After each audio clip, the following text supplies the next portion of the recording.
Apa kabar pemirsa? Kita berjumpa dalam Warta Parlemen, informasi aktual seputar parlemen bersama saya Ratna Absari.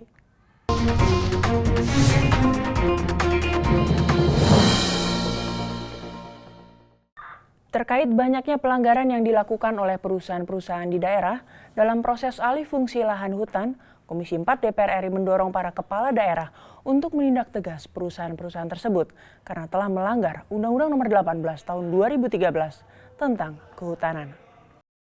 Komisi 4 DPR RI menerima audiensi Gubernur Sulawesi Tenggara Nur Alam dan Gubernur Kalimantan Barat Cornelis beserta jajarannya di Gedung DPR RI Senayan Jakarta baru-baru ini. Kedatangan kedua gubernur tersebut untuk meminta penjelasan Komisi 4 DPR terkait payung hukum untuk menindak para perusak hutan. Anggota Komisi 4 DPR Darori Wonodipuro mengatakan selama ini banyak terjadi pelanggaran dalam proses alih fungsi hutan lindung yang dilakukan oleh perusahaan tambang dan perkebunan. Untuk itu Darori meminta agar seluruh kepala daerah menindak tegas para pelaku pelanggaran dengan berlandaskan payung hukum yang ada. Terkait rencana pengelolaan tata ruang kawasan hutan yang akan dilaksanakan, Darori meminta agar momen tersebut tidak disalahgunakan oleh pihak-pihak yang berkepentingan untuk melakukan pemutihan.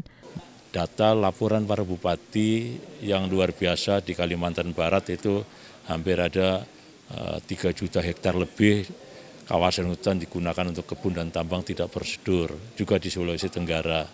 Nah ini tentu saja jangan sampai perubahan tata ruang ini untuk pemutihan. Artinya pelanggaran hukum ini harus ditindaklanjuti dengan hukum yang ada, yang sekarang dengan Undang-Undang Nomor 18 Tahun 2013 soal mengenai pelanggaran di bidang kehutanan.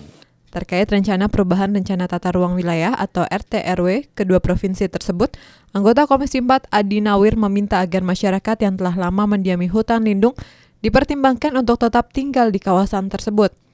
Andi menegaskan negara dalam kondisi apapun harus tetap berpihak dan mengayomi rakyatnya. Sebenarnya masyarakat sudah duluan tinggal, baru masuk dalam ruang tata ruang itu bukan di Kendari saja.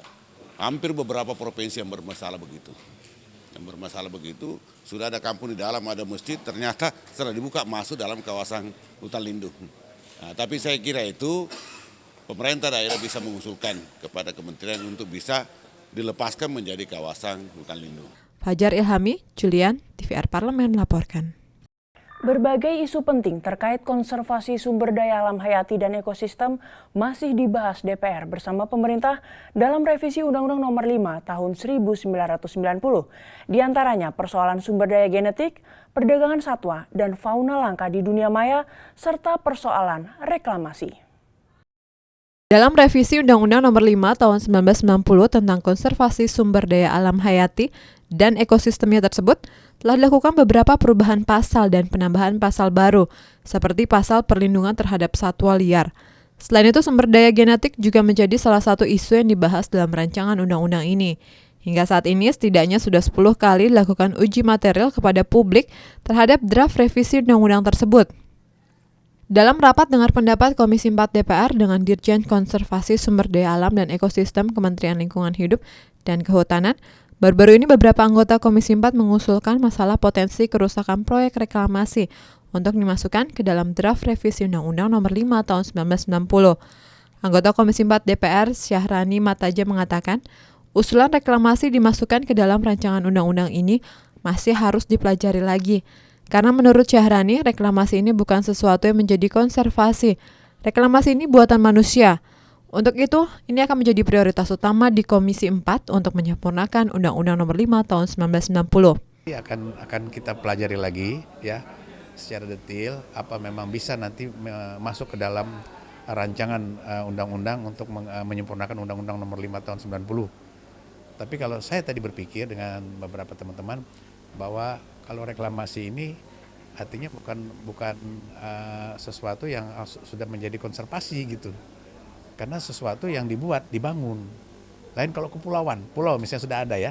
Nah itu mungkin sudah akan kita lakukan konservasi. Kalau di situ memang ada perlindungan harus kita lakukan gitu. Tapi kalau reklamasi ini saya kira masih harus kita pelajari sebaik-baiknya nanti supaya nanti jangan salah menempatkan sesuatu di dalam undang-undang. Berubahnya sistem politik dan pemerintahan maupun perubahan pada tataran global merupakan bergesernya beberapa kebijakan internasional dalam kegiatan konservasi atau hasil-hasil kesepakatan, baik tingkat bilateral, regional maupun multilateral. Hal-hal tersebut merupakan beberapa alasan mengapa Undang-Undang Nomor 5 Tahun 1990 tentang konservasi sumber daya alam hayati dan ekosistemnya perlu segera direvisi. Andri, TVR Parlemen melaporkan. Terkait adanya pernyataan penolakan yang disampaikan Ikatan Dokter Indonesia untuk melakukan suntik kebiri kimia bagi pelaku kekerasan seksual terhadap anak, anggota Komisi 8 DPR RI meminta agar eksekutor hukum kebiri tersebut dilakukan oleh tenaga medis dari Kementerian Kesehatan maupun dari kepolisian. Anggota Komisi 8 DPR Endang Mariastuti meminta Ikatan Dokter Indonesia atau IDI untuk melihat penerapan hukuman ini secara proporsional, karena hukuman ini untuk memberikan efek jera.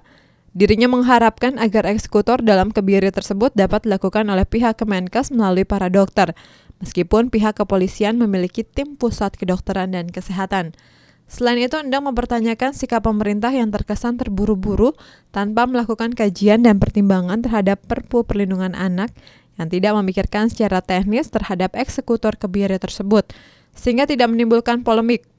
Endang menambahkan, perlakuan kebiri pun tidak dapat memastikan membuat pelaku pemerkosa dapat merasakan efek jera. Mestinya ini ada ketika akan dikeluarkan itu Perpu sudah tidak timbul polemik siapa yang akan melaksanakan. Yang melaksanakan sudah siap atau belum. Nah ini mestinya yang menjadi pertimbangan utama dan saat ini kan masih timbul polemik. Sekretaris Jenderal Komisi Perlindungan Anak Indonesia KPAI, Erlinda Iswanto, mengharapkan agar eksekutor kebiri dapat dilakukan oleh pihak kepolisian melalui tim Pusdokes Polri agar lebih mudah dan efisien. Erlinda tetap menghargai perspektif Ikatan Dokter Indonesia yang menolak sebagai eksekutor. Namun dirinya menegaskan bahwa KPAI tetap akan selalu memberikan solusi agar polemik eksekutor kebiri dapat diselesaikan. Erlinda mengharapkan agar Pusdokes dapat diberdayakan dan menjadi sebuah solusi. Sudah menjadi pemerintah sudah mengambil inisiatif itu. Bisa saja mungkin solusinya karena polisi juga mempunyai Pusdokes, kenapa tidak diambil oleh Pusdokes itu sendiri, ataupun misalnya kedokteran yang ada di bawah naungan pihak kepolisian. Itu mungkin akan menjadi salah satu solusi. Ini adalah hari ini rapat awal untuk bagaimana implementasi dari Perpu itu sendiri. Rohim Nugraha, TVR Parlemen melaporkan. Demikian Warta Parlemen kali ini, sampai jumpa pada Warta Parlemen berikutnya. Terima kasih atas perhatian Anda. Wassalam.